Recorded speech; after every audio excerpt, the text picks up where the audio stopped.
Welcome back to another episode of the Randy Wilson Podcast. I'm your host, Randy Wilson. This is episode 92, and we have the pleasure today to have none other than Senator Joe Morrissey. But before I get into Joe's introduction, first off, make sure you hit the subscribe and the notification bell. This is Randy Wilson Podcast, Virginia's #1 podcast for bringing you change makers who are making an impact in Virginia. And one of the special things about this show today is that if you don't know, Senator, the majority of my demographic is entrepreneurs, creatives, athletes, a little bit of everything. But specifically, a lot of the content I share is targeted toward hip hop culture. And I think that you're a great guest for our show because I think that a lot of the things that you get behind caters to the demographic of people I talk to the most. And so we're really excited to have you on the show today. Again, this podcast can be found everywhere podcasts are. You can also go over to randywilsonpodcast.com and learn more about me, and go follow me on Instagram as well. But again, let's talk to Senator Morris today. He is a Virginia senator who serves the Richmond and Henrico area. And he also does some serving in Petersburg, Hopewell, Dinwiddie, and Prince George. Senator Morrissey, who's also been a former delegate, has served in the General Assembly for a number of years. He's been a leader for the people and literally a fighter for those who have been underserved in our community. And so with no further ado, Senator Morrissey, welcome to the show. We're glad to have you. Randy, it's good to be back with you.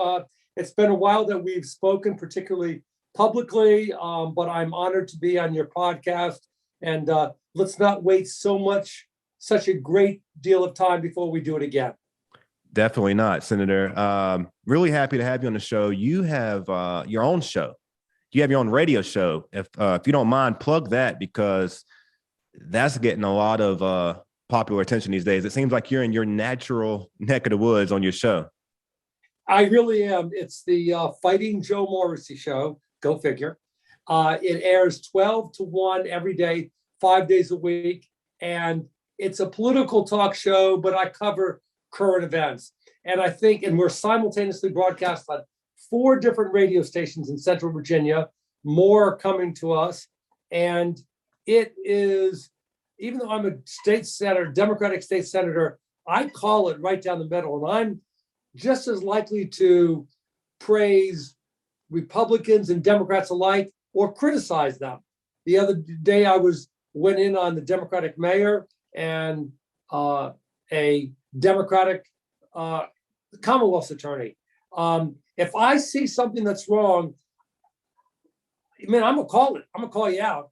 And if I praise you, it's because you've done something wrong. I just don't care about parties. Well, I think that's one of the things that made you a great guest for our show, because I expect you to just kind of tell it how it is. And exactly right. You've always been that person. And I think that's contributed to the popularity that you've also gained. Not only are you a fighter in regard to advocating for the people in the General Assembly, but you're a popular guy in general. People just like you. I mean, I like to, acknowledge you by your senator, title. But if I continue to do that, you'll tell me to stop and just tell you to call you Joe. And that's the thing about you, I think, that kind of resonates with a lot of people. And so one of the things I want to share with you, Joe, is that I approached this interview by kind of doing a little survey amongst your constituents to kind of get a gauge in regard to some of the things that they would be interested in you speaking on. And for those of you who know, for those of you who are listening, I talked to Joe before and I said, Joe, how do you want to approach this conversation? He said, let's just give it to me straight. I don't want any script. I don't want to know anything in advance. And so, these are, I've talked to a lot of legislators, okay? And that's not always the way it goes. Let me just make that very clear. So, but these are really good questions, Joe. These fit right down the pipeline of the things I know that you're advocating for. And so I'm going to go ahead and run with it. Good. One of the things that with regard to what you just said, I think it's better radio when it's organic. Ask the questions, give you the answers, as opposed to, and on my show, I hear it all the time. A lot of people want to know what the questions are ahead of time. I said, this is not 6th grade, 8th grade. I'll ask you the questions, answer it, I'll be very courteous. But so when you said to me, how do you want to do it? I said, just let's go ask you questions and we'll go from there. And I like it that way.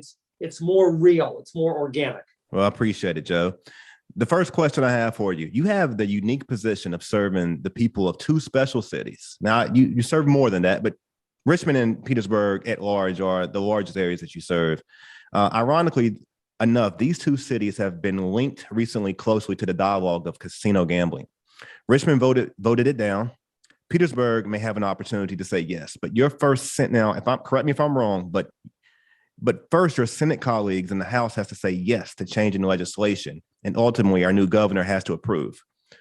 Will this test your coalition building skills and your legislative point guard skills? Because for those who don't know, Joe can play basketball. I don't know if he's still playing, but Joe can play basketball. So I thought I'd use that, that term there. But I think we share that as far as a very enjoyable sport. But it's a good analogy. Yeah. It's a good analogy. And first of all, let me just tee it up for the folks. The General Assembly gave 5 casino licenses out across the state, but each locality, Bristol, Virginia,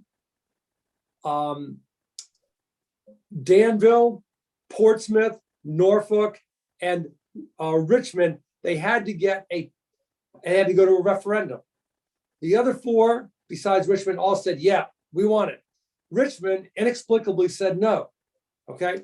So at 6 o'clock, and it was going to be right here in my district in South Richmond. And I pushed for it. I advocated it. People in South Richmond overwhelmingly supported it. But other people in Richmond, West End, North Side, they voted no.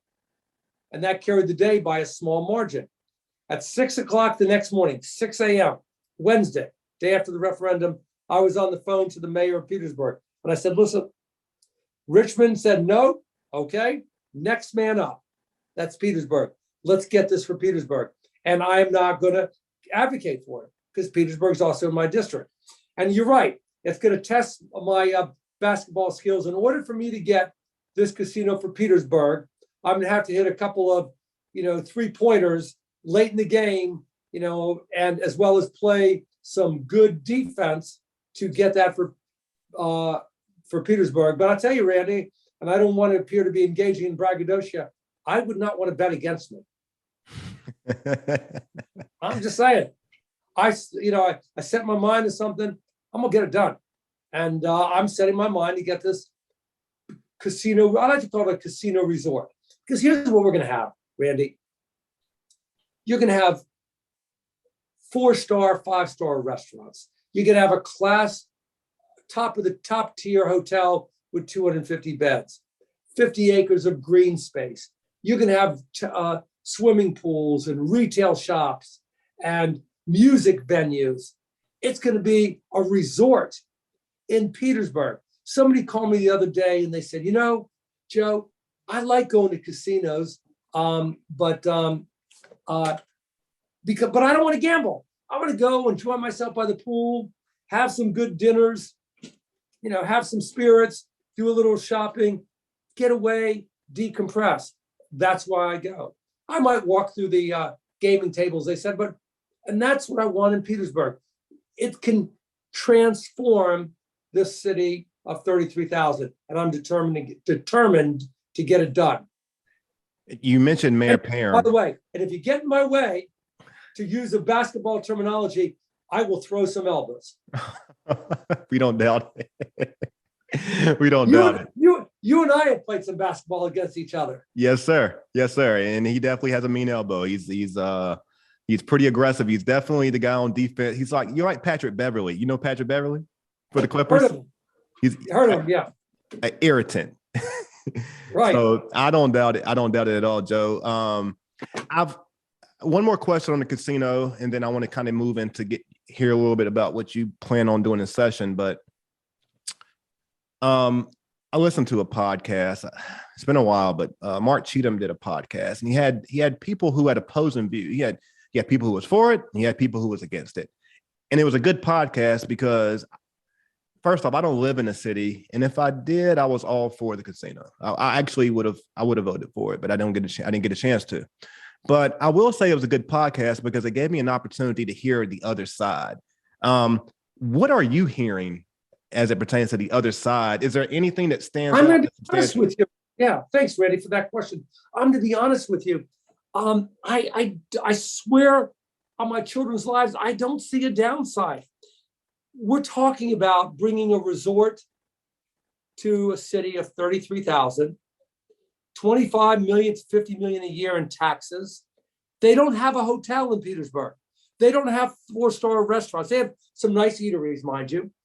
We're going to create 1,500 high-paying jobs, not just for Petersburg citizens, but Surrey, Sussex, Hopewell, Amelia, Colonial Heights, Chesterfield.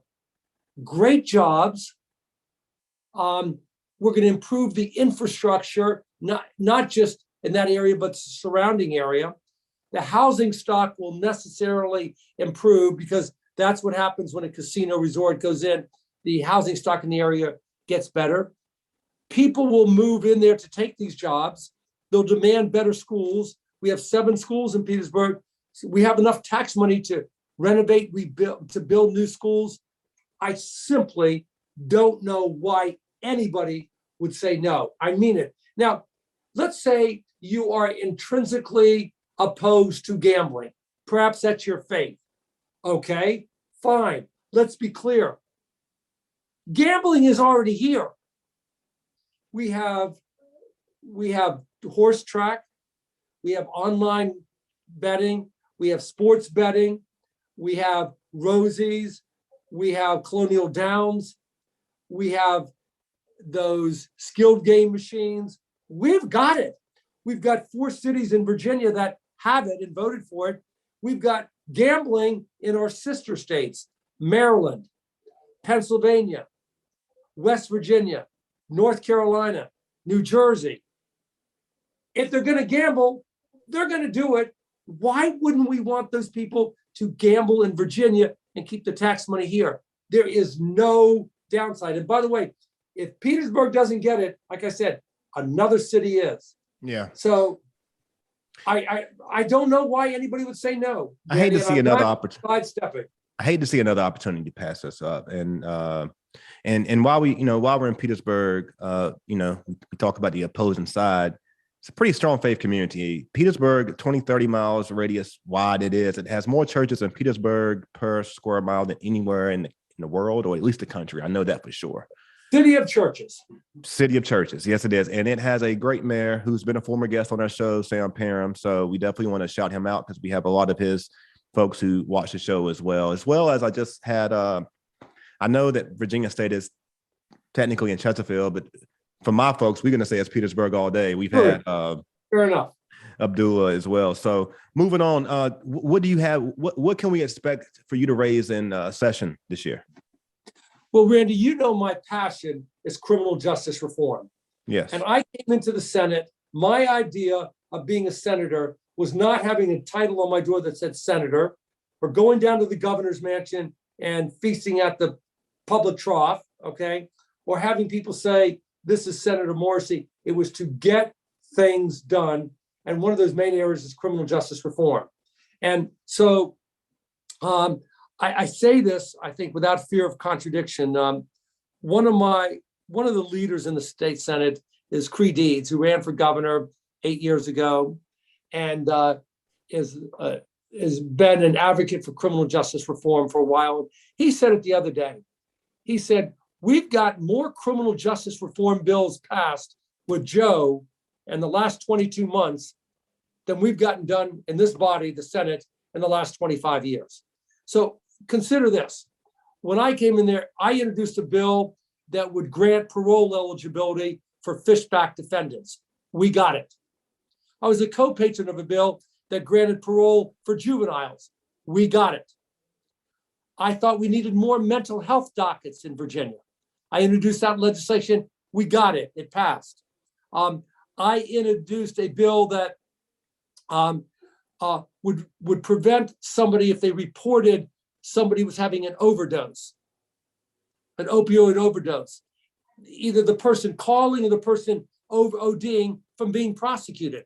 Why? Because it would save lives. People would be engaging in using drugs, and the person is ODing. Randy, you know what would happen. They would be afraid to call in 911 for fear that they would be arrested. My bill, I was the chief co-patron for Senate Bill 667, and it said, if you report that, you can't be prosecuted. That bill passed. They call it the Good Samaritan bill.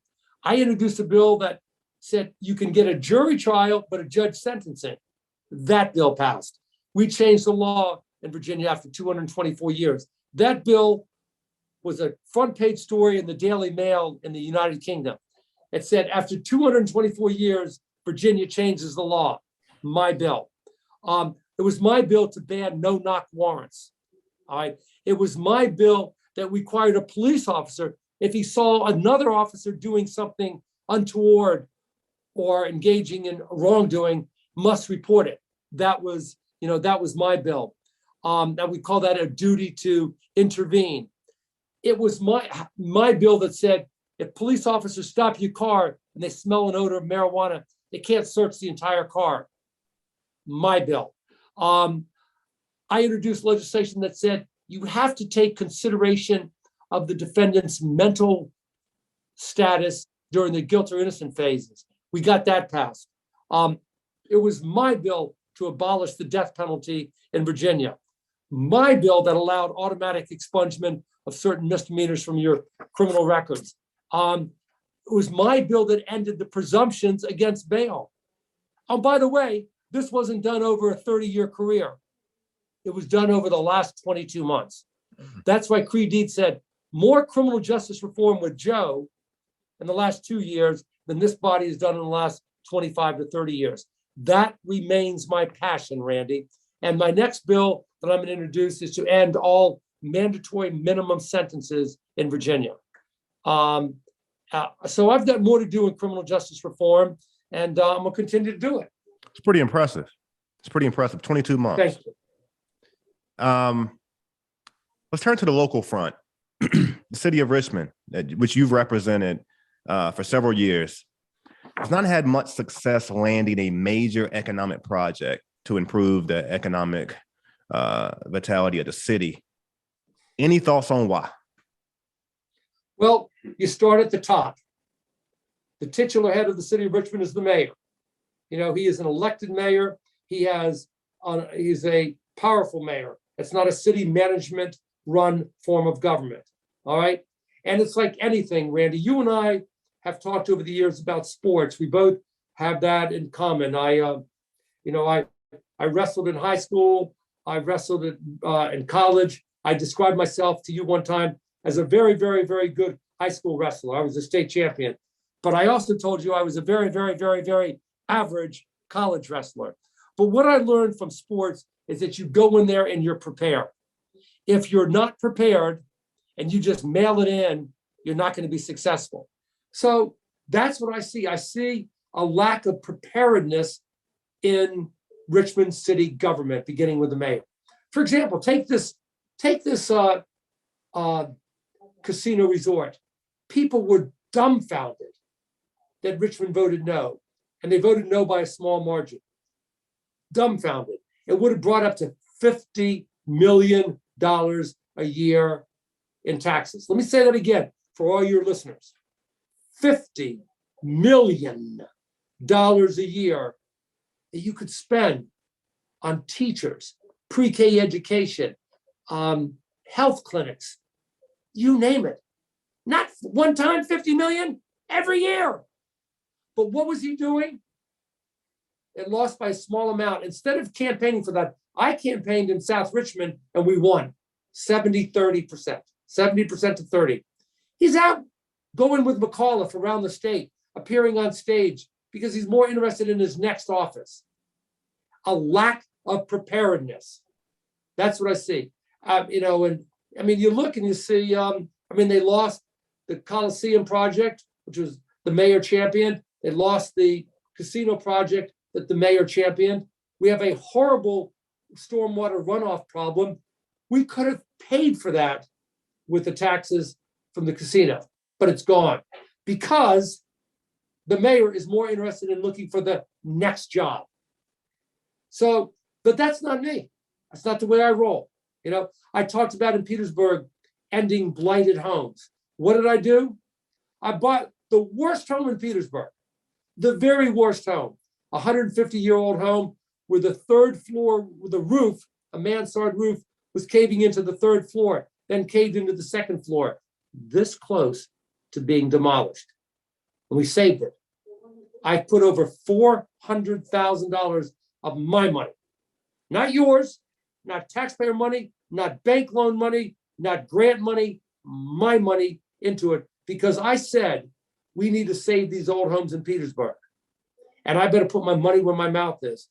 That's what I'm talking about. And I don't see that leadership in Richmond. And that's why I think we've turned Petersburg around. And that's why I think, that's the difference between me and other legislators or other leaders. I'm going to continue to work to get something done. While we're on local politics, and again, for those of you who are listening, I'm not a combative host. I ask the questions that the people want to hear. And you know what? You guys are getting the answers to the questions that you asked for. You know, I'm not, I think what makes me, part of my approach with this, Joe, is that I'm not from here.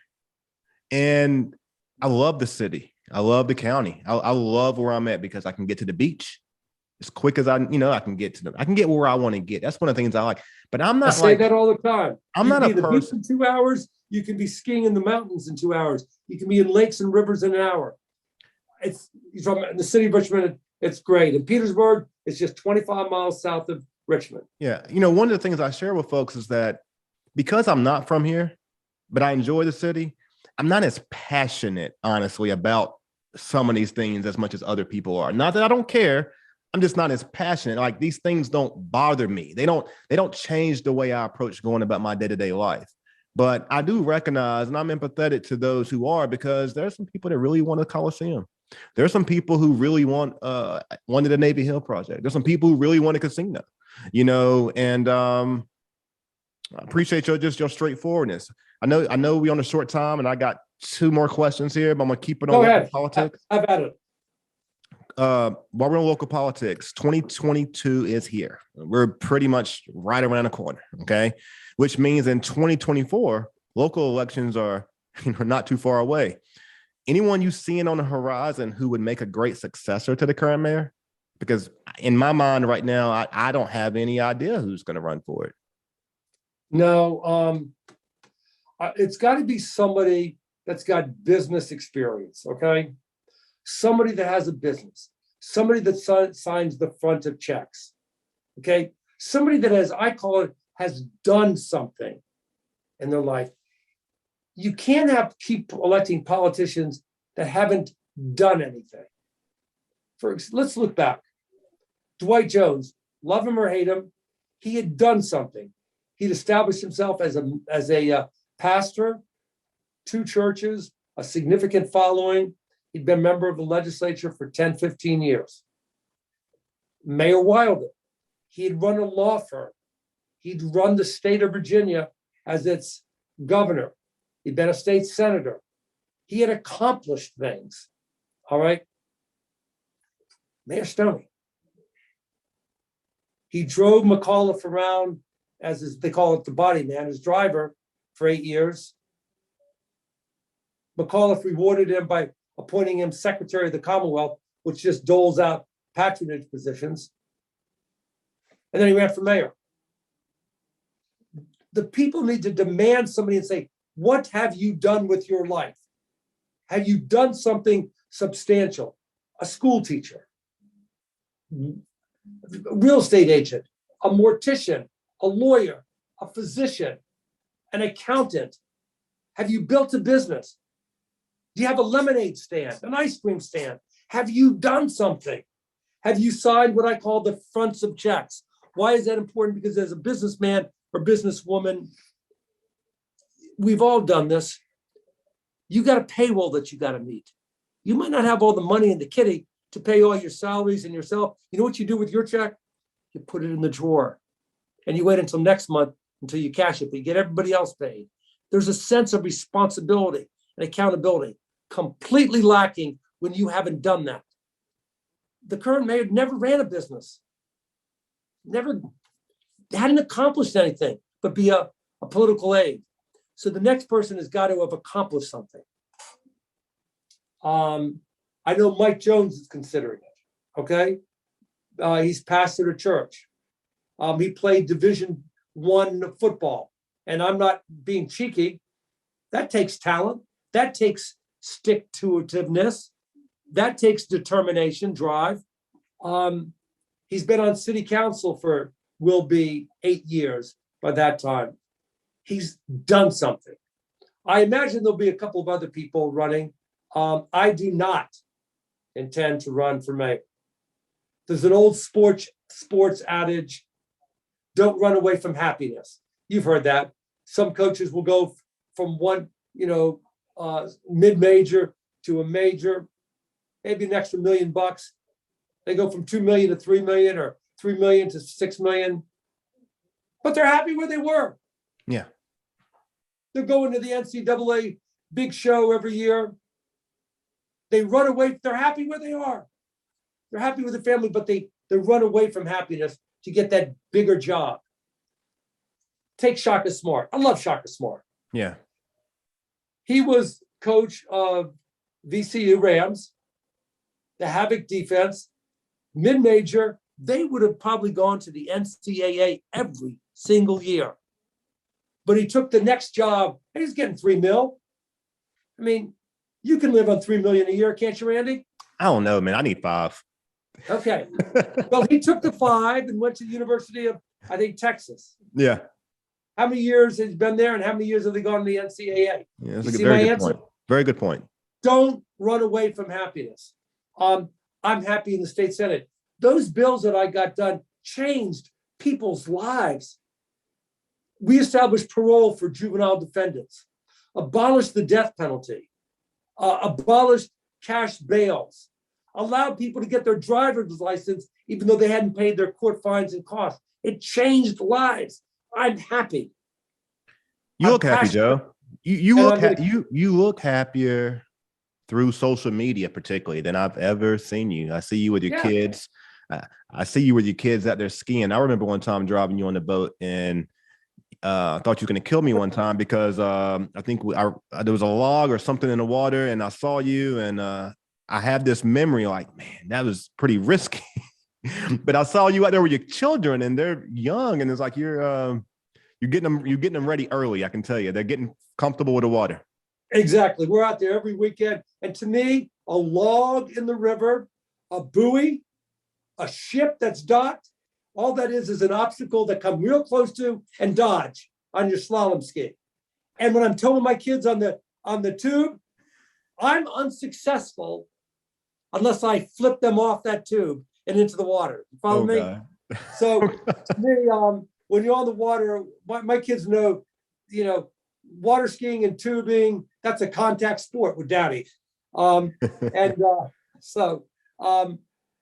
remember when we were little kids and we were slaloming, I'd be out there with my siblings, and we used to rank people based on their wipeouts, and if you really say a ship was docked and you came right up to it and cut sharply so that the back of your ski just brushed up against the hull, now that was a turn, okay? And so that's what I try to ingrain in my kids. And my wife, of course, thinks I'm crazy, but that's okay. Yeah, she's probably right. That's funny, man. Couple more questions. You got time? Randy, because of you, I've got time. Okay. Part of the equation to improving economic vitality is our public schools and preparing students for future opportunities. While we're on children, what are some of the contributing factors for why Richmond Public Schools continues to get the reputation it does? It doesn't demand excellence. It makes excuses for not being there. Okay. For example, poverty. Okay. That's unfortunate. That's not an excuse. An Achievable Dream Academy in Norfolk or Newport News takes the very bottom of the barrel of students single parents, poverty, lower 1 or 2%. They bring them in there, they bring in businesses, and they demand excellence from those students. And every one of those students matriculate on to high school and then on to college. And then it's the most difficult. It's not cherry picking students from poor neighborhoods. It's taking the very bottom of that class and demanding excellence. When those kids walk in the school, the teachers are there to shake their hand every day. They go into the gym and do their exercises as a school, and they chant certain slogans. The military is there to shake their hands. Businesses come in and sponsor certain classes. It's called a contract school. I'm all for it. I'm in favor of charter schools, where smaller groups of parents, they're public schools, but they can raise the bar. Okay. I am too. I'm a big fan of charter schools. I've went to some amazing charter schools in Philadelphia and they had specific emphasis in science and math, and their sports programs were great. And I've never really understood why it's been so challenging for Virginia. Here's why.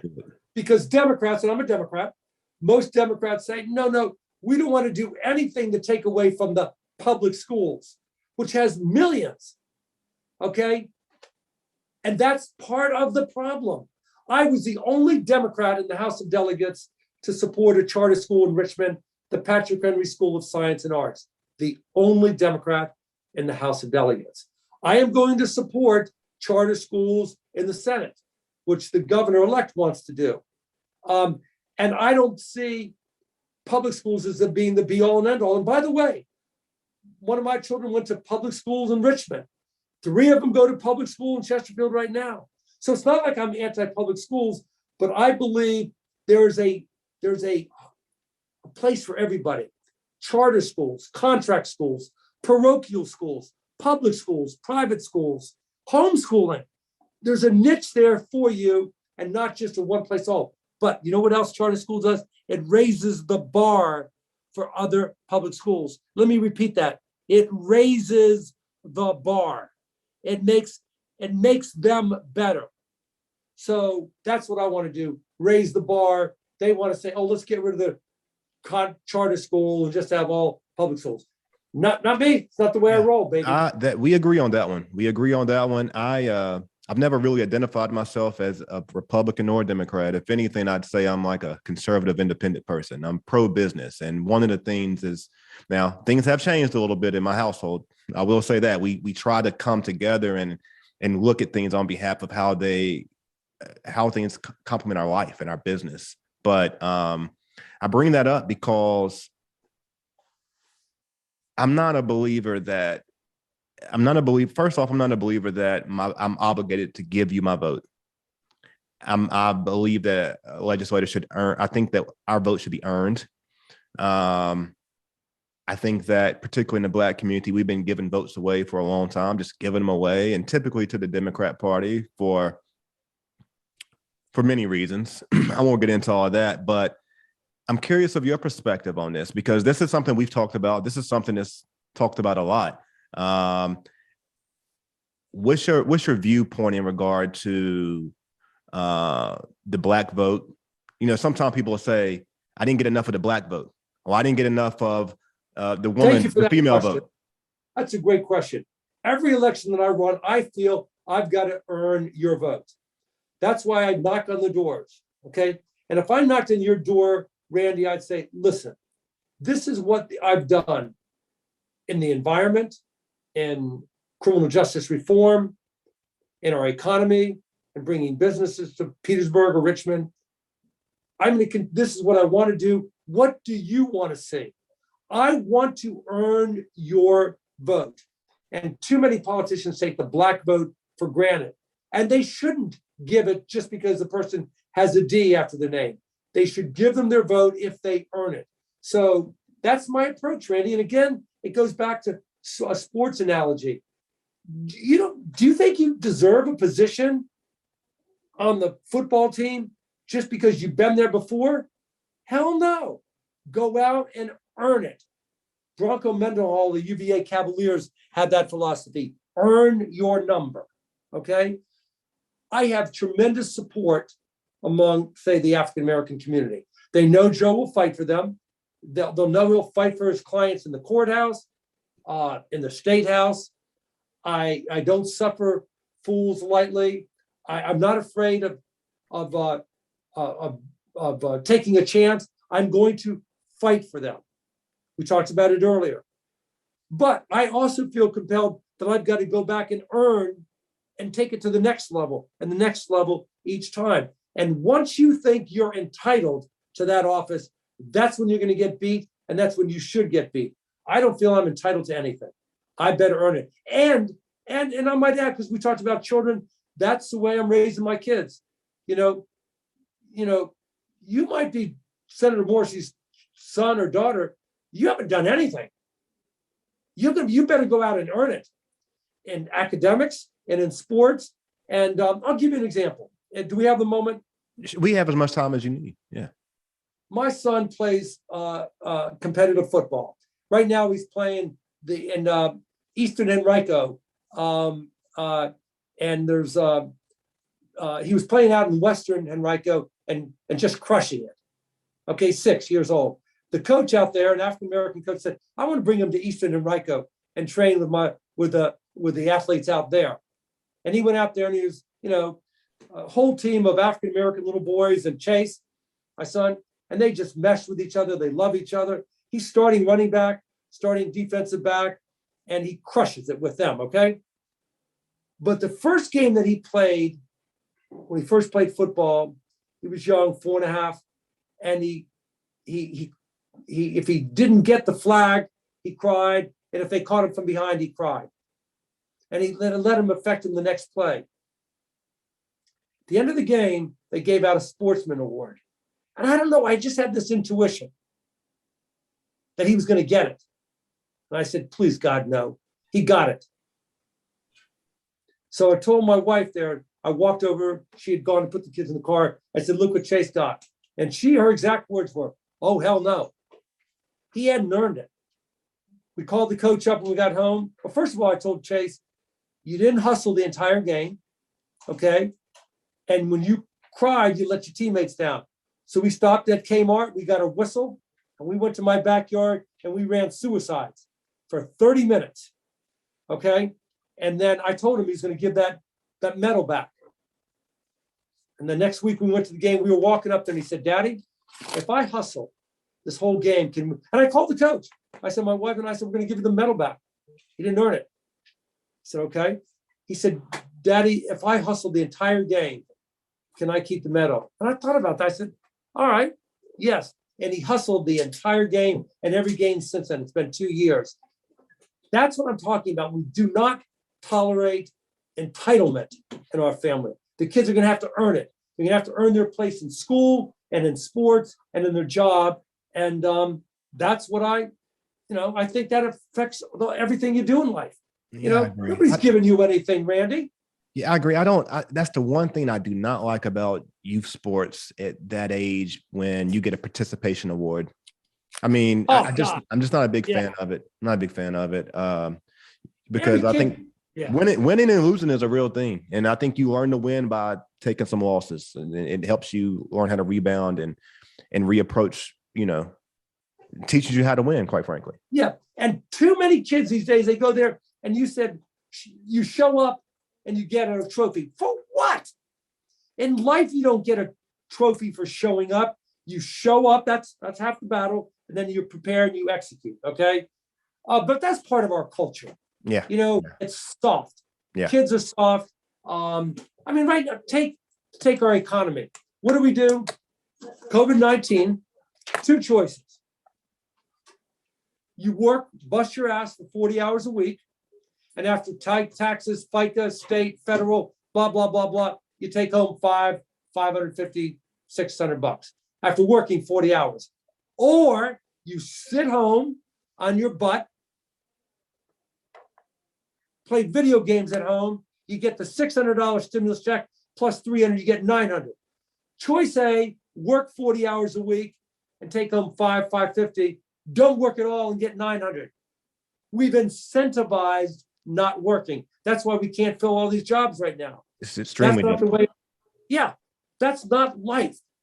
And and you're not going to be successful in life. So, you know, it's funny.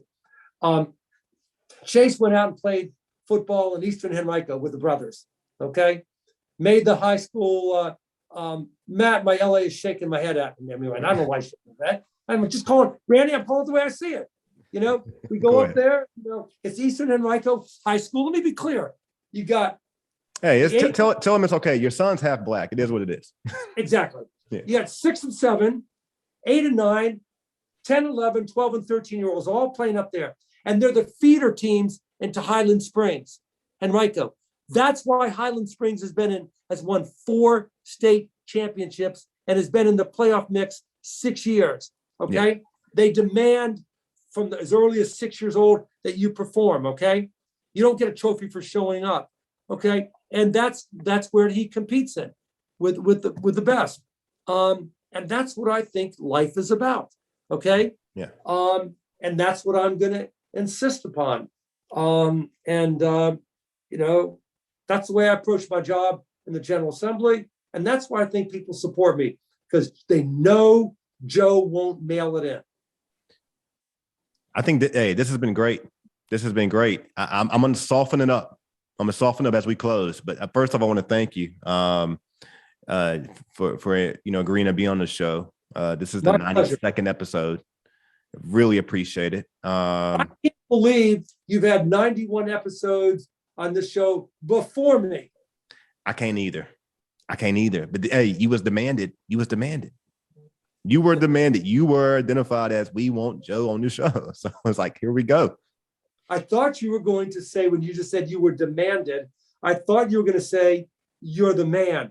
Because I get down and I'm wrestling with my boys and my girls, I said, who's the man?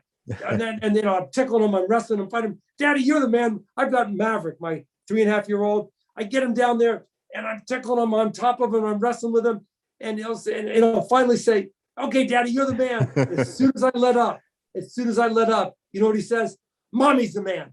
And I got to chase him down again and do it all over again. So that's the way I'm going to raise, I'm going to raise the kids to be competitive, to never expect anything. And I want your listeners to know that I will never mail it in. I don't expect their vote ever. I want to earn it every single election. Yeah, well, you definitely I think it's pretty clear. It's pretty apparent that you are going to fight for what you're going to believe in, and you're going to listen to your folks, and you're going to determine what more you need to fight for based off the information you receive. And these questions that I provided you today are questions specifically from your constituents. Listen, the reason why I want to emphasize that is because I don't be caught up in a lot of politics, quite frankly, to know what to ask. So I have to ask, what do you guys want to hear? Again, it plays a role on, because I don't get caught up into the media in regard to what's going on in everyday life in Richmond City. I'm more focused on what's contributing to my daily life and my family's life. And then when I'm done working, I'm into recreation. I'm gonna wait to the gym when I leave here. That's where my focus is. And again, we cater to a lot of creative people, and the creatives got a few light questions for you too. Like, Joe, what do you listen to when you're in the car driving home from work? Are you listening to, Lil Boosie, Meek Mill, or are you listening to Frank Sinatra or Nat King? What are you listening to? I'm so glad that you asked that question. First of all, I know you're over in the East End listening to Lil Boosie while Chase is on the football field. Yeah, exactly. What did you say about Chase? I know he's over there dancing. You told me he's exactly. True story. Chase, you said, oh, my kids are half black, but they're black. Okay. Mm-hmm. So the first time when these 6-year-olds were playing, when they're warming up, and I'm telling you, they have position coaches for 6-year-olds out in Eastern Henrico. They bring out the music, the hip hop, the music, the rap before the game to get them going. I thought, oh, Jesus, Mary and Joseph, he's going to be out there dancing, Jesus Christ. You're going to say, look at that white boy out there. Doesn't know what he's doing. I'm telling you, the guy, the Chase, he's got his moves. and he's doing it, with all the other brothers out there. I'm thinking, oh, thank God, Jesus, he's got his mother's, dancing abilities and his cognitive skills for understanding music, not his daddy. That's the first thing. Thank God. And in the music, and the car, sometimes rap will come on, and I'm looking at it, and the kids are, they're getting into it. Then I turn on. You mentioned Frank Sinatra. Maybe it's because I mentioned it to you. I like Frank Sinatra. I like the Beach Boys. I like Bruce Springsteen. And they're looking like, where'd that come from? So, but that's me. I listen to some country. I listen to Frank Sinatra. Listen to, I like Springsteen. But right now it's on 98.1 because it's Christmas music, Yeah. And I'll have a busy day, and the kids are all, you learn a lot just listening to your kids back and forth with each other, you learn a lot about that. But sometimes I say, guys, Dad needs to chill. Just chill. Let's listen to Christmas carols. They don't want to have anything to do with it, Gotcha. So, it's that's about it. Those kids, if they have a modicum of musical talent or rhythm, it's not because of me, it's because of their mother. Thank God.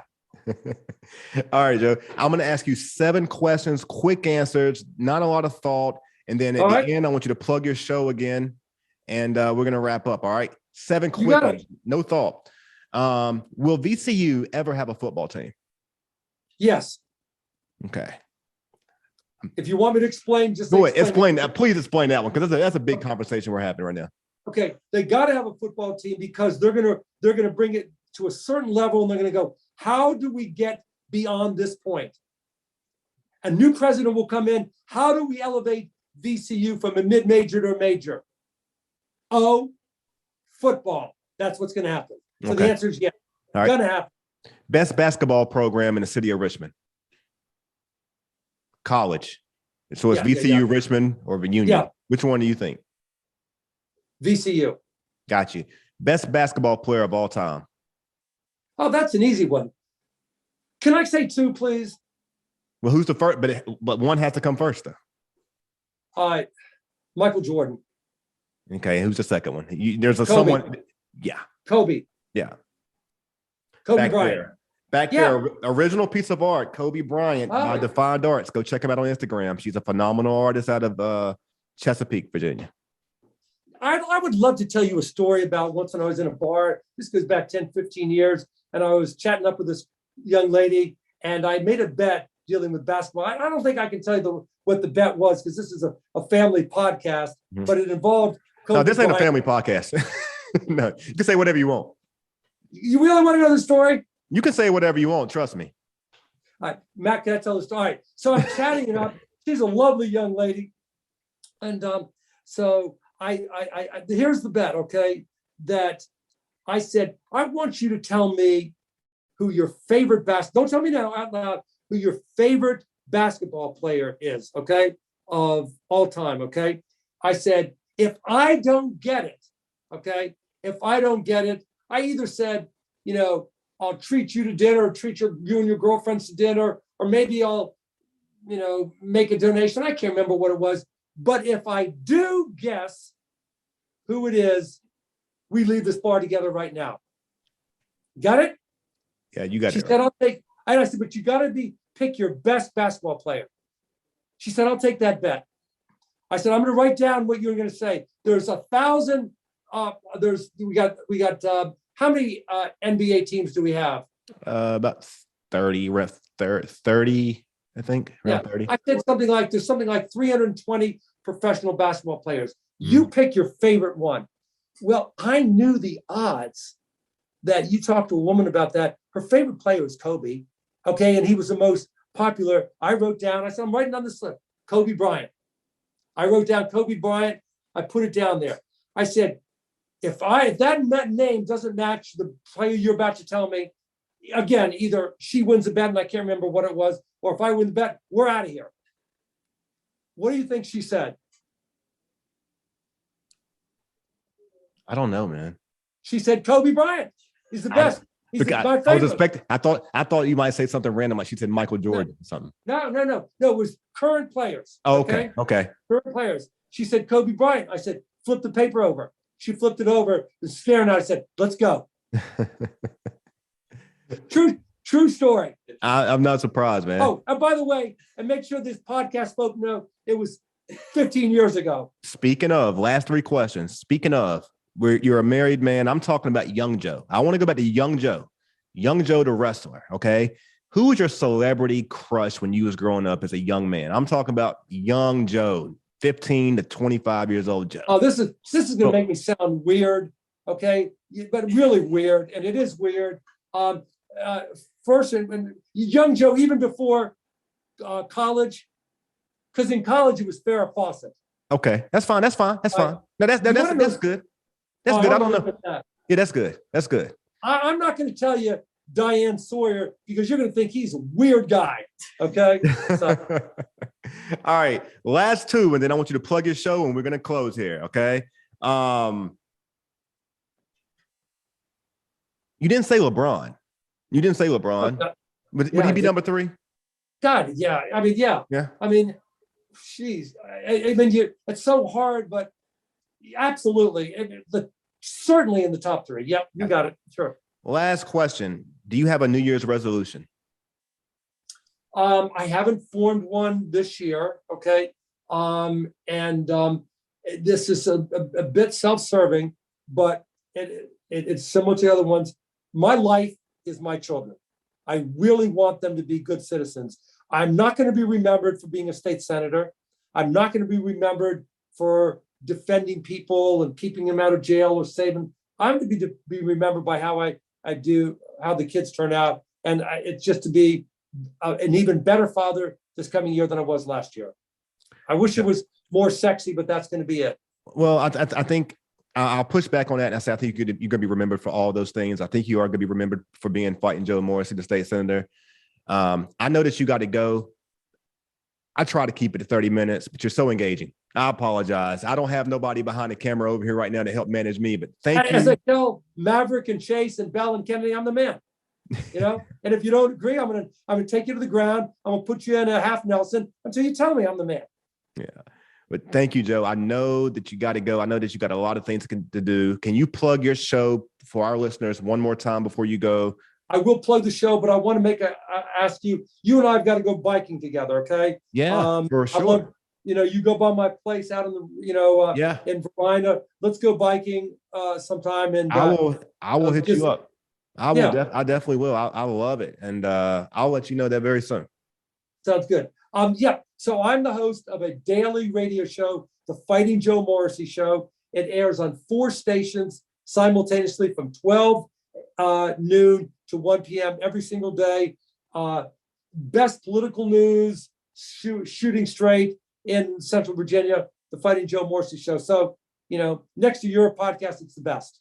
Hey, this is a podcast. That's a radio show. So we're going to let you have that, man. Make sure you let your listeners know, though, that you was on the Randy Wilson podcast, because we will be releasing this here in the next week and a half.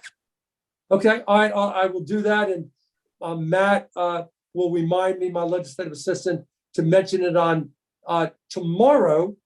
And then again, Monday next week that I was on, because I really enjoyed this. Before you came on, I said, let's do 20, 25 minutes. I got to get to something, but it was so much fun. We've been on here for an hour. I know. I tried. I saw the thumb go up, and I thought Matt was over there probably saying, come on, wrap it up. I was trying, but I mean, it was such an easy conversation to have. We could keep doing this, and I know that we can't, but I think that's what makes a good conversation. And I think for the people listening, they're going to recognize that, yeah, you're busy, but you wasn't hurried. You gave us the time that was necessary. You answered the questions that they had, and it's really appreciative. So thank you very much. I don't take your time for granted. You're welcome. And you know what I'm going to do? I'm going to send you a couple of clips of Chase, my 6-year-old, playing football for the East End, Henrico East End Glenlee Lions. Both clips, he's the guy that gets the ball. I want you to look at that and then text me back what you think. And if he ain't the best running back and Easton Henrico is a 6-year-old, I don't know who is. Well, send it to me. At this point, we're going to see him in the future, probably getting another state championship over at Highland Springs somewhere. So we look forward to it. Okay. Thank You'll get you. those 2 clips in a moment. Thanks for having me, Randy. Yeah. It's an honor to be on your podcast. And seriously, let's do it again, and let's go biking soon. Sure. Make sure you guys who are listening, and particularly it's Matt, correct? Over there. Make sure you pay attention, because I will be posting clips of this show on Instagram. That's where I'm probably the most engaged with my audience. So definitely, I'll make sure I'm following you, and I'll tag you and everything. So make sure you're paying attention to that, because I'm pretty sure that you're going to see some engagement on this. Yeah, and _ Senator Joe Morrissey. Yep. I'm already prepared. Thanks, Thank Randy. you, guys. And thank you all for listening to the Randy Wilson podcast. Again, this is episode 92. Do yourself a favor and hit the subscribe button, hit the notification bell so that you don't miss the next episode. Who's going to be episode 100? I don't know. I'm looking for your feedback so you can tell me who we should bring on the show. Have a good one.